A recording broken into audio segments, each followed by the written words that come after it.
Thank you everyone for being here after lunch. I know it's not the best time, but you're here, so thank you. Thank you so much. My name is Miguel López Delgado. I work for the Climate Action Reserve at the Protocol Development Department. And happy to be here moderating this session today. We're discussing about the return of renewable energy. So let's say that over the past decade, renewable energy carbon projects were, to say in a way, the backbone of the carbon markets, especially under the CDM, right? But later on, they have been heavily scrutinized, and in some cases, they have been deprioritized.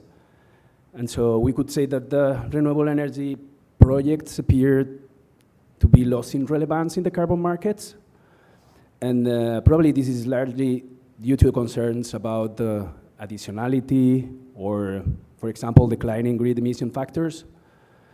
But today we're seeing kind of a shift. We will discuss if that's a shift or not. And if renewable energy is back in focus or not.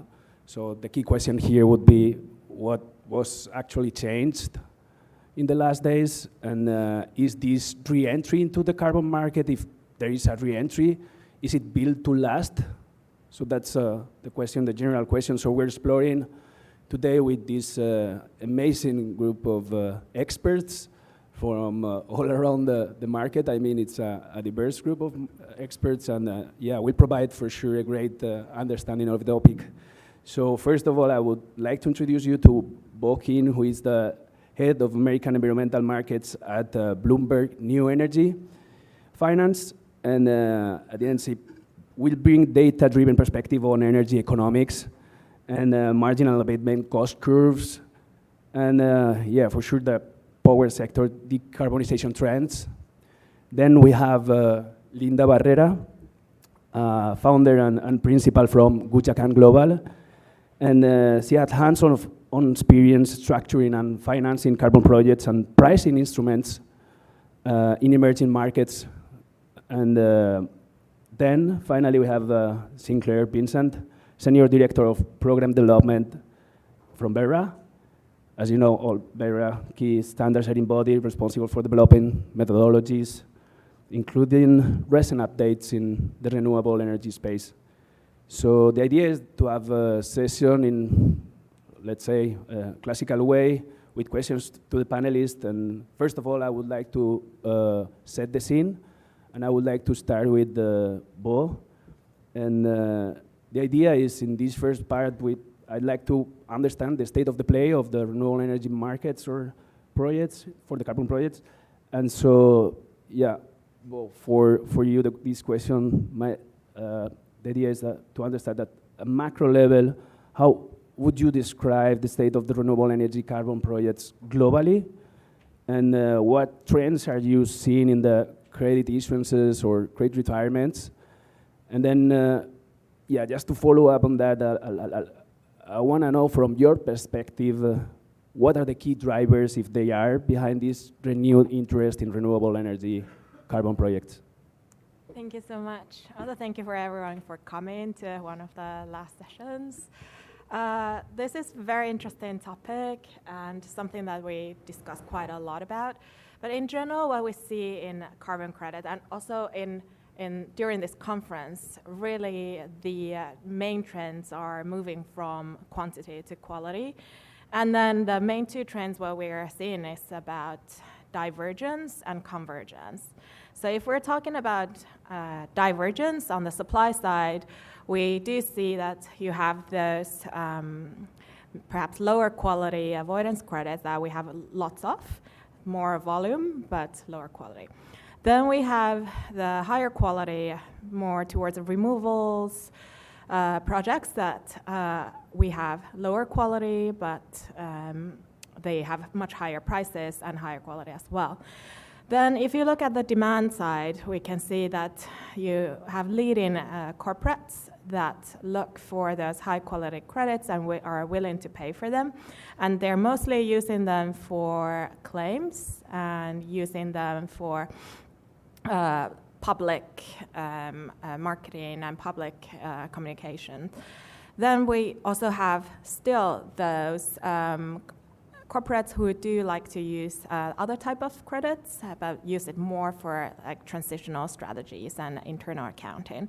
So you do see this divergence in the market, and we model this quite a bit. So we look at how the prices could develop, and we see that in this, we call it voluntary carbon market scenario, prices could move towards $27 per ton by 2030, but then if we are like shifting towards more a high quality scenario, then we will be heading towards $120 per ton by 2030. So we talked now about divergence. Then there's also that other element of convergence, which we talk quite a lot about how voluntary carbon market and compliance carbon markets are coming together. And this is quite a strong demand signal for the credit market where we haven't seen as much demand as before. Particularly, we're interested about, actually we have several sources of compliance carbon market demand that we are interested in. Of course, here we're interested in PACAM, how that could bring more demand to the market. So we discussed also during this conference, there are around 300 CDM credits that are looking to move to PACAM system. They're like a quarter of them have been registered and then approved half of that. That's one of the demand sources. Another could be CORSIA, even though they haven't looked at renewable energy credits per se, but it could still be an opportunity for particularly those high quality credits to seek for a demand signal in this area. Then another place is the compliance carbon markets. So the ETSs that we have that are already pretty matured. In a way, if you're a renewable project developer, this is actually a pretty nice time to be one, because particularly in the US, this is like a unique time where we have actual demand signals from like AI, where there's strong build for power demand, no matter which region you're looking at. There are data center valleys, but across US and across globally, we can see that AI and data center are a strong demand signal for power. We also have weather, actually another element that is really boosting power demand. We are seeing now warmer and warmer summers, which means that we need more cooling demand, and cooling demand is typically directly linked to power. This is also another like structural signal that we are seeing in the market. Then we also see that for renewable energy credits, the key is really about additionality and the quality of it. So maybe as a broader category, the opportunities are less, but if you look at those pockets, there are still quite a lot, particularly in those areas that are geographically defined. So you have those that don't have enough energy access. In the world, there's still more than 650 million people who are without energy access. So in those areas where energy access is limited, renewable energy does provide very strong additionality signals. Then you can also look at not only the geography, but also look at the project types, whether it's hooked up to the grid, or is it more like a behind-the-meter microgrid, where you can really see like real measurable results and marginal results out of the project. So those are also those additionality like levers or elements that we see could really provide value. And then the third is that maybe more on the next generation technologies. So if you can do more like hourly based or location based mapping, where you can map each hour to the demand that you're covering, then those would be also areas where you can really show that this is real and additional and has value beyond the category itself. So those probably would be where we see the opportunities for renewable energy credits. Yeah, thank you so much. I mean, a lot of things you have said already, but yeah, I just kept in my mind the idea of divergence and convergence here, and of course, high quality credits, high quality projects. That's an important factor for sure.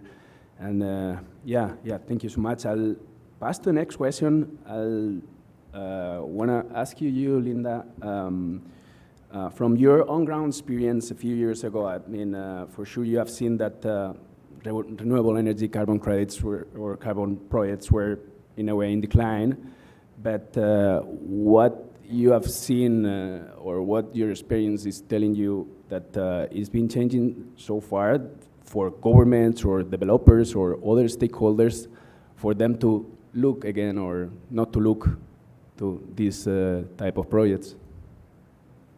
No, thank you for the question. I just want to full disclosure that my perspective comes more from like a government regulator experience. I worked at the Energy Commission here in California for 9 years, and I was the chief counsel there.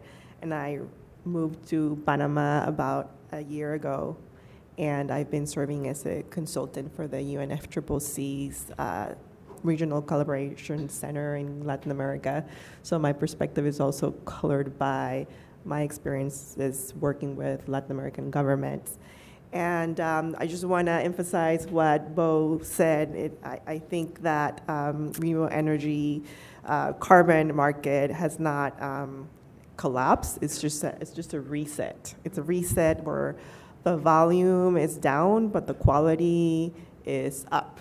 No, and that's kind of like the overall takeaway from your intervention. And I want to talk about from like stakeholder perspective and government perspective. And the first one being the stakeholders, that we're seeing like a deliberate effort to improve the quality of credits. And an example would be the UNFCCC's methodological expert panel coming forth with a new methodology for grid-connected renewable energy projects. And the goal is to address the shortcomings of prior methodologies under the CDM, which is the Clean Development Mechanism. And so the goal is to improve the additionality requirements, to, in addition to that, to work on forward-looking baselines and ensure that they're consistent with the NDCs, which are the nationally determined contributions that these countries are submitting pursuant to their commitments and to the Paris Agreement. So what I'm seeing is a true effort, but it might have consequences on the grounds for countries who it might be too onerous and too just difficult to comply with these new requirements. And so from the government perspective, what we're seeing is that these governments are not only trying to achieve their GHG reduction targets, but they're actually obsessed with doing it while they are mobilizing finance to their countries. So now they're like really focused on getting the dollars, because it's the only way that they can convince like the large emitters to participate in like, for example, buying credits for their domestic markets, which they actually do want to pursue as well, or some countries. And in many countries, the energy sector is the largest emitting sector. There are GHG, economy-wide targets, but there isn't a clear or quantifiable target or pathways for decarbonizing the power sector. So it's like truly important that carbon credits and in the renewable energy sector be a potential source of financing for these projects. But the issue is that these governments do not have the institutional capacity. They don't have the technical capacity and to be able to follow what is rapidly happening in the methodology development space, both in the voluntary and in the compliance market. And so that's just a really big challenge. So yes, we want more rigorous more rigorous methodologies, but we want to make sure that those are responsive to these countries' needs, especially the ones that actually need carbon credits to be a part of the solution for getting more renewables in their jurisdictions. So I think what's rapidly changing, what's changing is governments are kind of like really want to make use of it, but if methodologies are much more challenging to comply with, it's uncertain whether there will be a really high uptake in locations where they're actually needed because there's like a high carbon intensity grid and very low capital finance opportunities in their regions. As to the second question, I think you asked whether these projects are becoming viable again. And I think it's not accurate to describe this as a full comeback. So just to like close where I started. Rather, the market is undergoing a reset and it's evolving. So methodologies are improving and the focus on integrity is a positive development. However, the viability of renewable energy carbon projects will depend on how these methodologies are ultimately designed and implemented and responsive to the situation or the conditions of the country. Yeah, thanks so much. So it's not the return of the renewable energy, but a reset time. Yeah, great. And I've seen like the challenges that some stakeholders are facing, especially governments, the need of capacity building and so on. Yeah, that's something truly important and for sure needed for the success of these technologies and projects. Thank you, Linda. And then we're going to Sinclair, and I'd like to ask you from a standards perspective, what were the main concerns around renewable energy carbon projects, and how are methodologies evolving to address these key issues such as additionality we were discussing now, or for example, baseline setting? Yeah, sure. So hi everybody. Again, Sinclair Vincent with Vera. So overseeing our team that develops methodologies and evolves our standards over time. And so I just want to maybe start with a little bit of context setting on where we've been in our journey when it comes to renewable energy and its eligibility under the VCS program.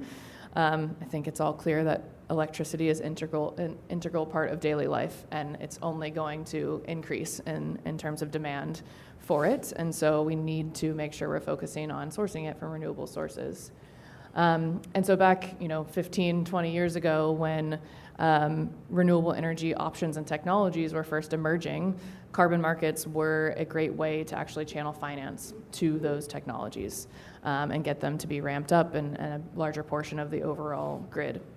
And so that was successful in many places, and you started to see in some regions where these carbon projects were cropping up, renewable energy was becoming a bigger portion of electricity in those areas and started to become less and less additional in those particular regions.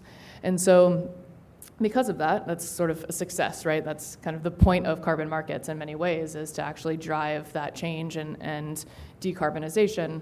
And it was working, at least in some places. And so in 2019, Vera took the decision when we were releasing version 4 of the VCS program to actually restrict the scope of renewable energy eligibility under the program. So in 2019, we said, okay, now only grid-connected projects in least developed countries, LDCs, will be eligible moving forward in the program. And we, really thought that because of the history we had seen over the last several years or decade, that renewables were becoming more ubiquitous, but that didn't actually pan out over the last 5 years or so. At least in many places, that global uptake of renewable energy just hasn't gotten where we need it to be to decarbonize. So just recently, with the release of VCS version 5, which just came out at the end of last year, we actually decided to expand back out a little bit in terms of geography, where renewable energy grid-connected projects could be eligible again under the VCS program. So we've expanded to lower middle, and upper middle income countries. are eligible to develop renewable energy projects under the VCS program, but they do have to still follow our updated tools for additionality and the electricity tool. And so coming to your original question, which was, what were those main concerns? Of course, first and foremost was additionality, which we've already started talking about here, but just to dive a little bit into it, it was starting to become a bit prone to manipulation, and at least in certain areas where there might be inaccurate data or assumptions that went into the demonstration of additionality and under older methodologies. There was also sort of a lack of suitable methods for determining the upstream emissions to really understand the full impact of these projects. And then unreliable or inaccurate grid emission factors being used rather than more granular marginal emissions factors where they're available. And so we wanted to address those those shortcomings in the earlier stage methodologies. And to do that, Vera decided to revise ACM2, which is the large-scale CDM methodology for grid-connected renewable energy, and, as I mentioned, expand the scope of it for eligibility, but also develop complementary additionality and electricity tools. So we revised the CDM tools 1 and 2, which is what we call VT 8 and 9 under the VCS program, and really updated those to be based on best practices and consolidate the investment analysis, the barrier analysis, and common practice analysis that's needed to really demonstrate additionality nowadays for your renewable energy projects. So we also made an effort to make sure that those tools were designed to align with today's integrity framework, so ICVCM in particular, and wanting to make sure that the tools used in the methodology revision of ACM2 are aligned with the CCPs, and we have submitted that methodology for assessment under ICVCM, so that's underway, which is great, and hope to see that move through the process so that we can continue on that decarbonization pathway where that finance is still needed, because it's absolutely essential if we are going to reach our climate goals. So that's just, a little bit of the journey and where we are now. Absolutely agree with the reset, and we'll have to see kind of how projects start to move back through the system.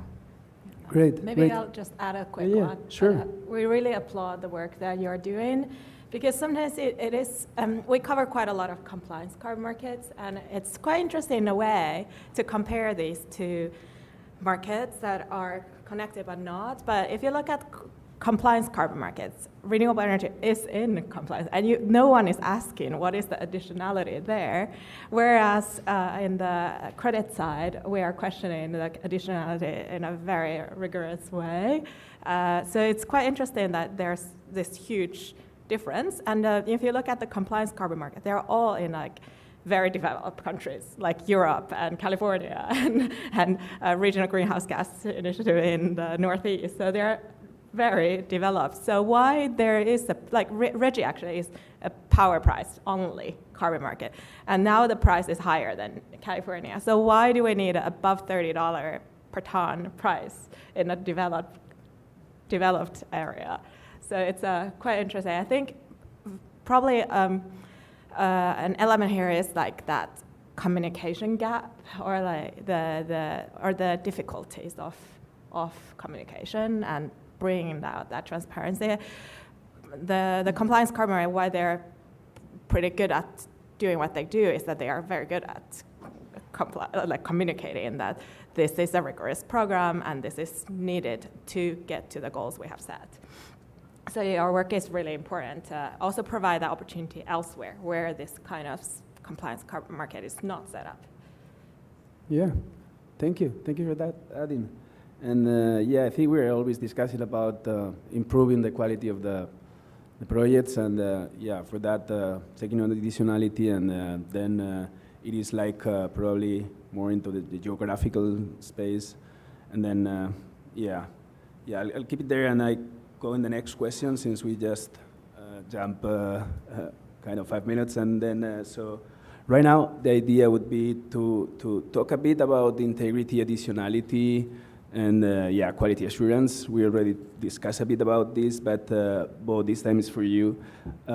Could you help us frame the discussion by explaining the current levelized cost of electricity across technologies and tipping points for project replacement, And then how does this relate to the additionality debate?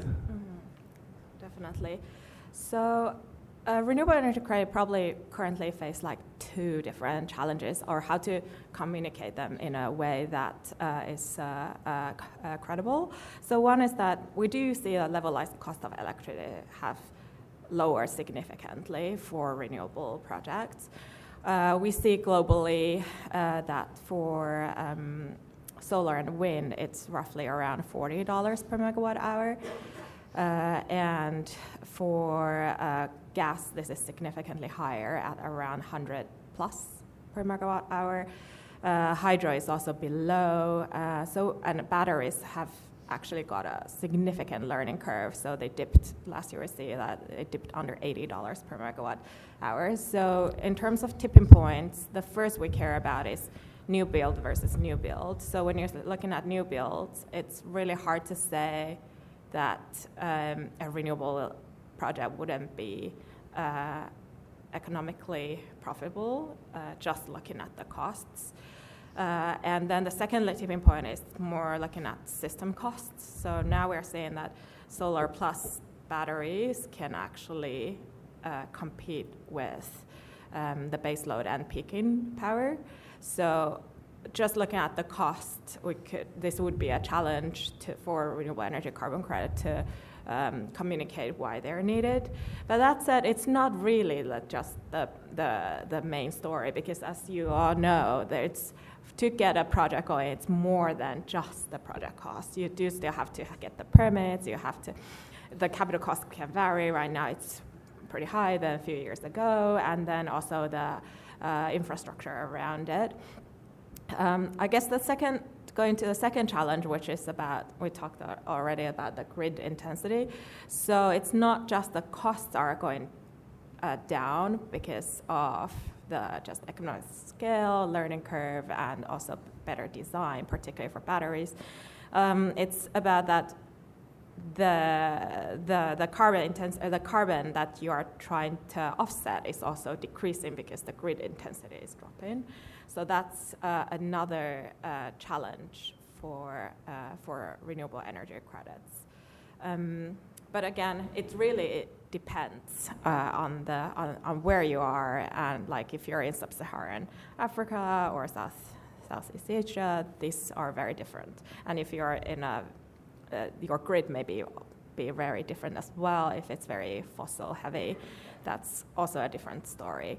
But those are definitely two challenges that the renewable energy credit today needs to overcome in a more significant way than before.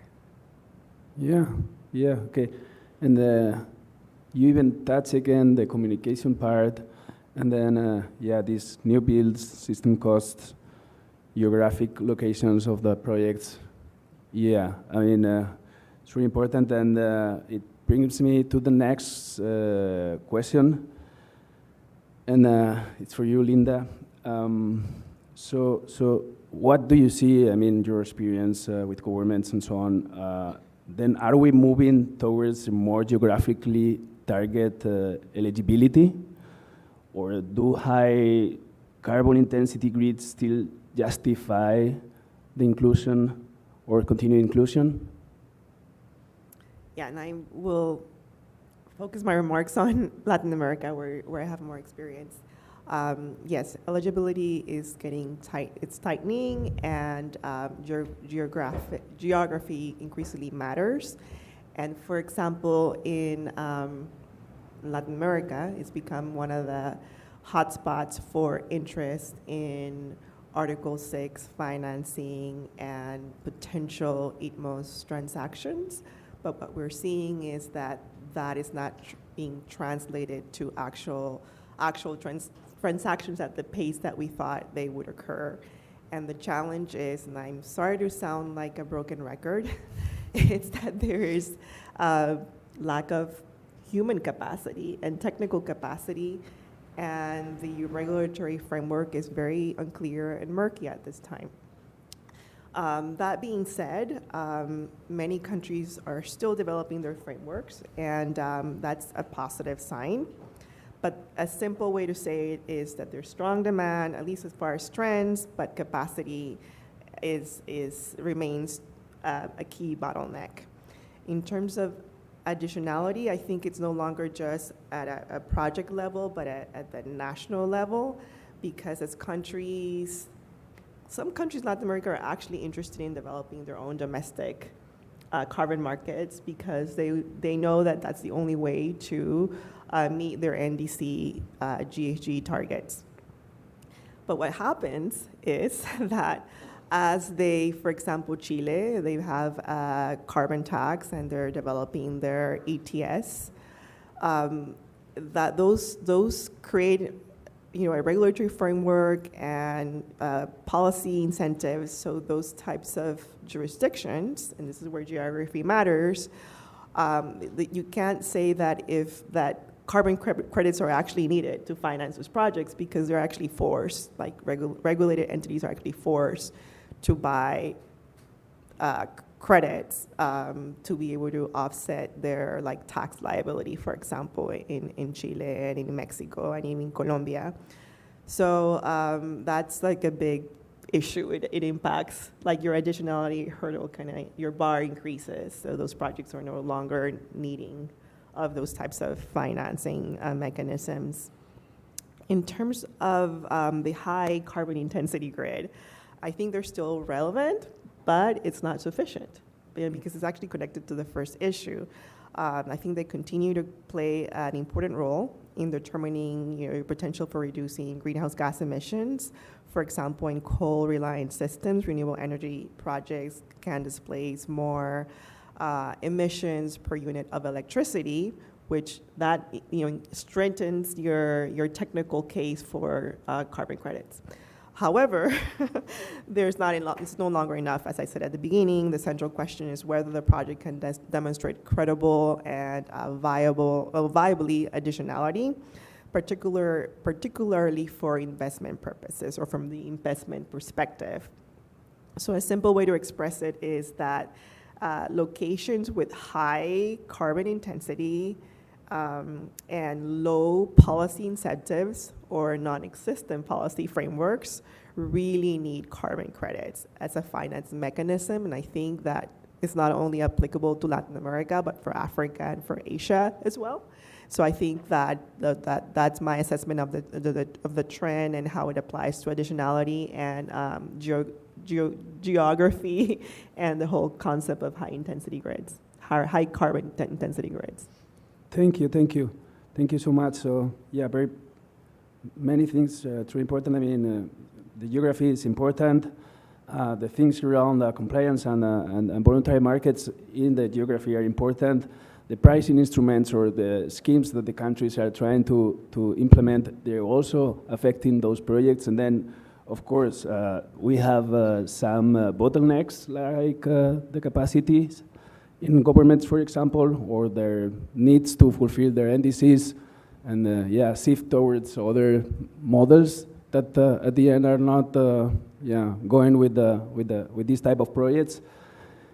And looking at this high intensity and grids and with low policy, for sure there is a case there. But that's again, I'm thinking in the restart, we are not returning, we are just adjusting the thing here. So thank you. I'll go to the next question, Sinclair, that's for you. And I think that the additionality has been, centering this conversation, and it even has been a long time challenge in the renewable energy carbon markets. So are we truly solving it or simply redefining it?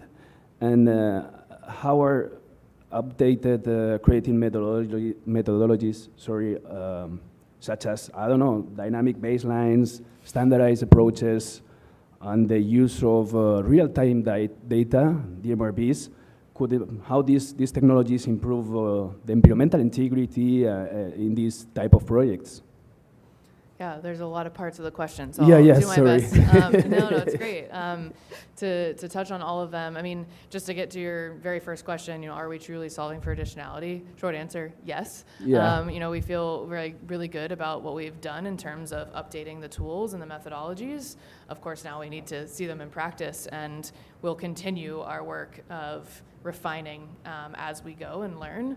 That's what we've done with the latest in VCS version 5, ACM2's revision, and the tools is take all those lessons from the last 10 to 20 years and embed those in the new version. So we'll continue to do that, of course, over time.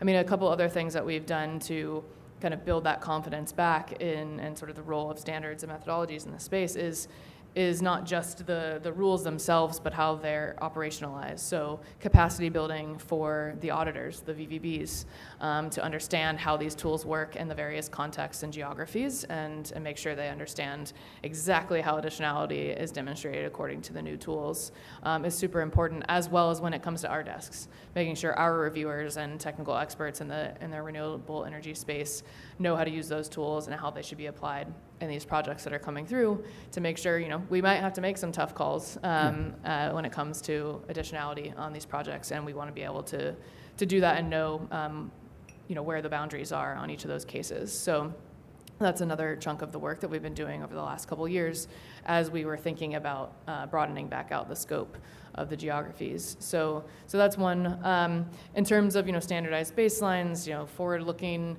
benchmarks, these things, dynamic or not, are always part of the conversation, and there's variation across our different methodologies, beyond just the renewable energy space and how we incorporate those approaches.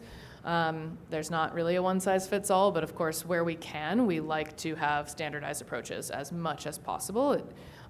It's a lower cost to implement, and generally has more sort of certainty attached to them and trust involved.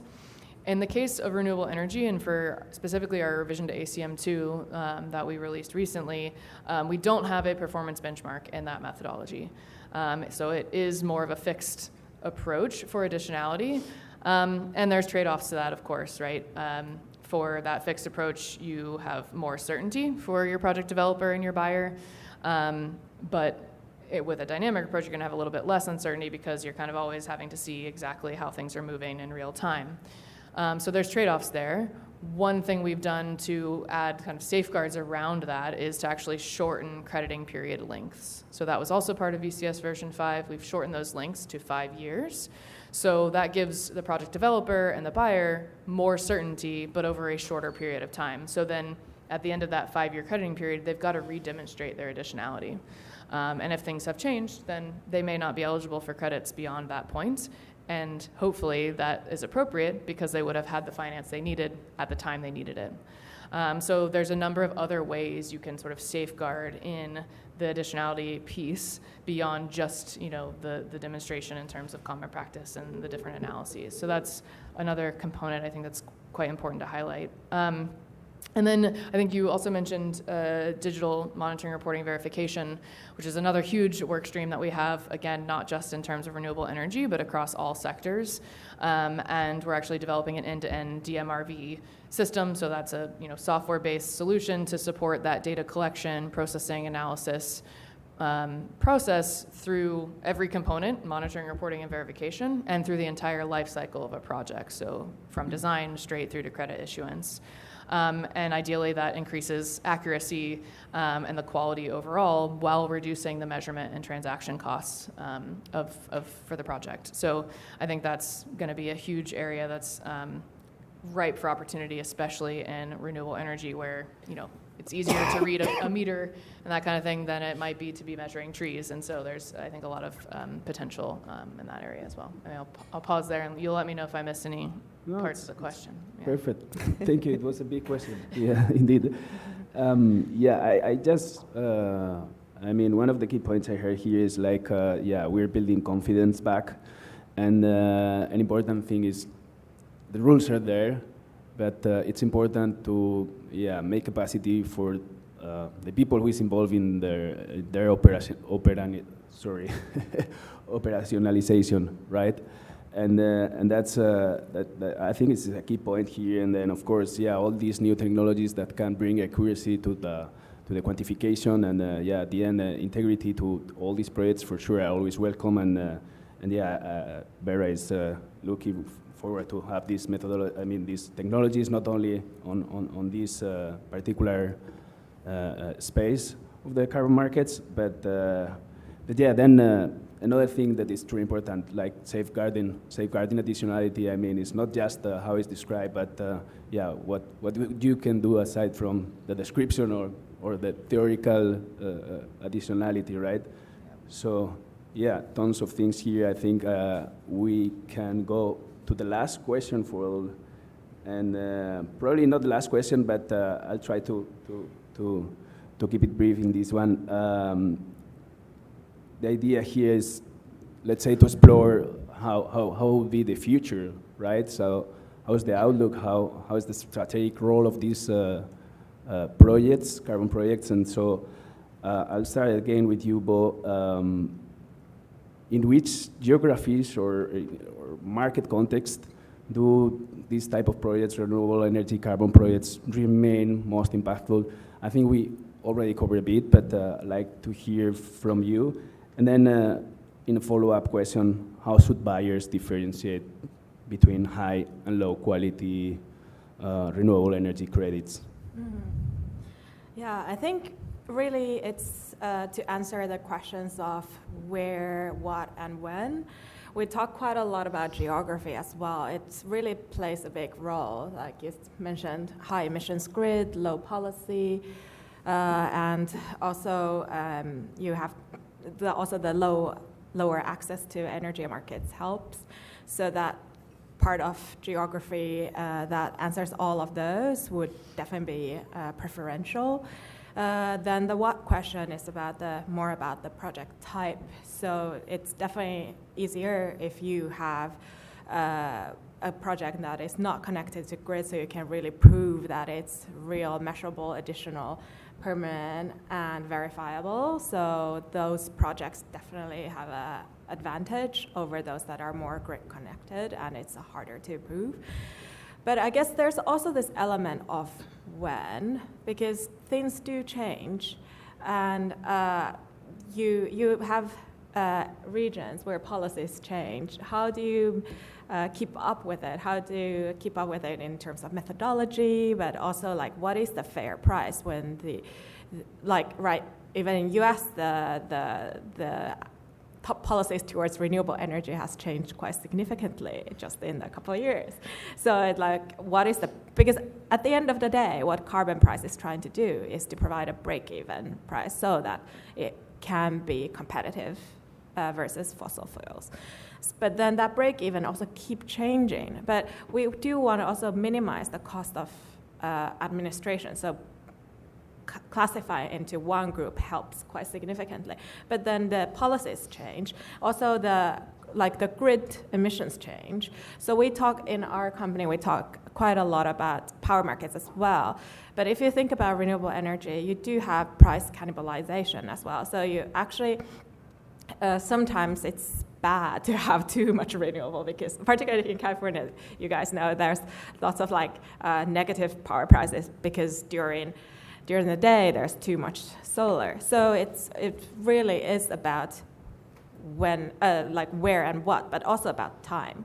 So when can you provide that help to the grid or non-grid in a way that it does provide that emission reduction? I think overall there are definite opportunities in this area, and I do like that this is a technology that is mature and established. So in a way, most of people think about a good carbon offset is certain and scalable. So in a way, this area, we have the certainty part covered. It's more you do have the question about scalable, because when it scales, you lose value. That's more a part where the question lies. I don't know if we have a good solution to it. How can you scale without losing value? Yeah, good question.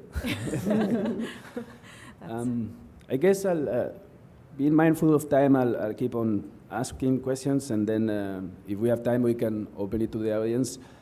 So Linda, this one is for you. Looking ahead, if you were deploying capital today, where would you focus? Okay, so assuming I have money, no, but assuming I'm advising an investor, well, first, if it's in a developing country, I would focus in jurisdictions that have a high carbon intensity grid, and at the same time have signal strong interest in participating in Article 6 financing. And at the same time, are there host countries that where there's where it's like authorization for like the transaction is actually achievable, and not which means that it would require like a strong regulatory framework. Yeah. I'm sorry to talk about lack of human capacity, but that's super important. And so if those conditions are met, in addition to the grid-emission factor helping build a strong case or a technical case for crediting small hydro or distributed solar or geothermal as ways of displacing that high carbon intensity, I think that would be a place to invest in the developing world, developing countries. And then the second and third would be, for example, I would advise that they invest in like these energy transition projects where they would follow, for example, Vera's new methodology for issuing credits for projects that are displacing coal-fired plants earlier than scheduled. So that would be one. And then another would be for these projects that are like fit the hybrid model, where renewable energy carbon credits are generated in addition to other co-benefits like biodiversity credits, or to meet like a corporate's like sustainability goals, so that they can support their communities. I think those are the three projects or types of projects I would advise on. Thank you. I just want to highlight the word you just said, like co-benefits. We didn't talk about co-benefits. That's for another talk, but yeah.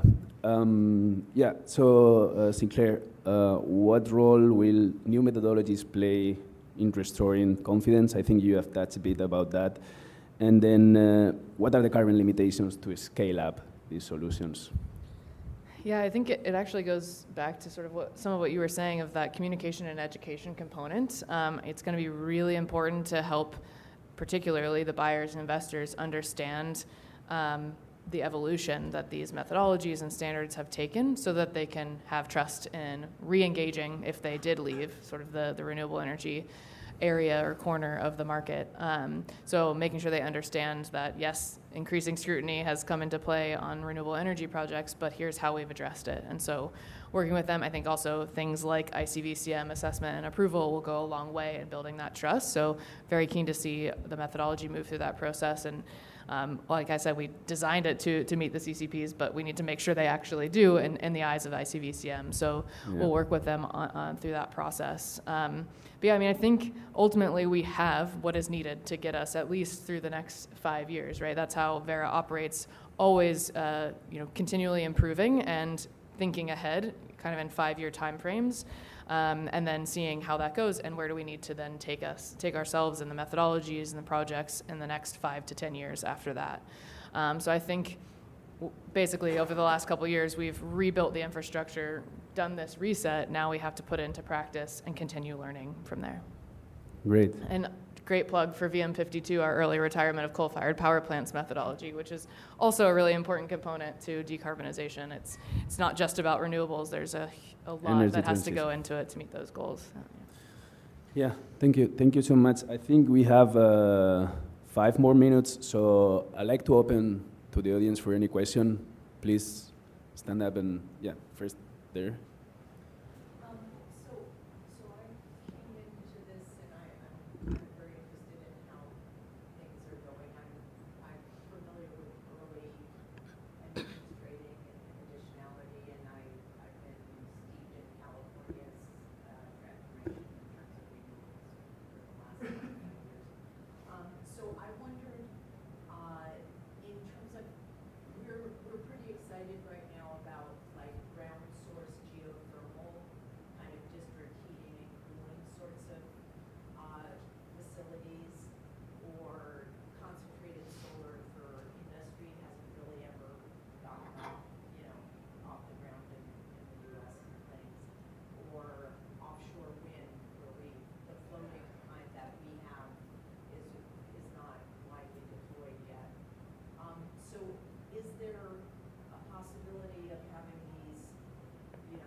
Yeah. So, yeah, no, happy to follow up also offline on some of those specifics because it will depend on some of the details. The short answer is yes, those other types of technologies can be eligible, potentially under other methodologies, but it really is going to come down to the regulatory surplus question, which I think Linda was talking about a bit earlier, of depending on where it is and what's regulatorily required or not, will sort of be the dictator of what's eligible. But I can talk a little bit more about those details. And similarly for battery storage, that is another area that we're working on and have coverage of in some of our methodologies. We also have small scale, but what we are trying to do with our revision to the methodology I've been mostly talking about is to have it more broadly applicable. So yes, still large scale, small scale, and grid connected or not is eligible under the program, but there are some restrictions, and happy to share some of those details as well. Any follow-ups? Any more questions? Yeah, please. I'm very curious on what sort of protocols do have to get developed soon, and I hope Cardinal answer this. Like, what is in progress that that will matter the most now to bring back renewable energy? What protocols are under development now? under development? Yeah. Yeah, I mean, that's kind of confidential, I guess. But yeah, renewable energy has arrested these days. Other questions? Yes, thank you. I just had a question. This is following up on Linda's remarks and on Sinclair. So there's capacity building efforts within the registries for verifiers, validators.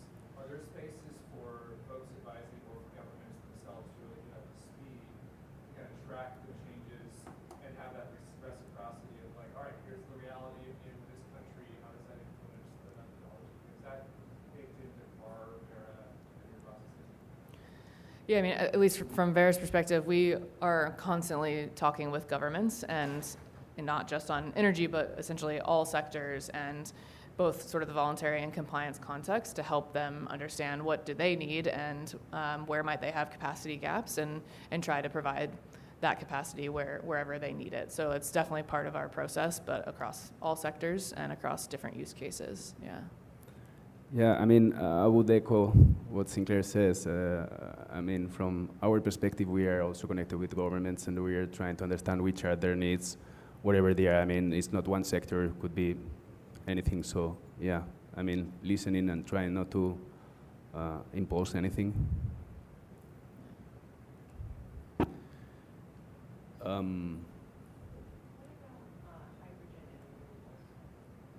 Can you speak a bit? Yeah. Hydrogen, there seems to be a lot of demand for hydrogen, especially from like European buyers who are all over Latin America. And what about hydrogen and renewable buyers? Like, I think they actually, have they taken over some of the renewable contracts in parts of Central America for production? Not yet. It's a very nascent industry. Countries are just barely coming up with their action plans and their national strategies. I think there's maybe 2 countries that might be more advanced, including Chile. They're always kind of ahead of everybody in Latin America, but there's, that I know of, nothing concrete as to using there's an idea of using like the carbon market, but it's just, there is no policy yet in many countries. I guess I'm worried that they're going to cannibalize existing renewable infrastructure or an exported product to, a higher bidder. Yeah, it's very uncertain right now. Okay, I think we are on time and yeah, mindful of time. Thank you so much. I would like you to applaud these fantastic panelists and thank you so much for being here. Thank you so much.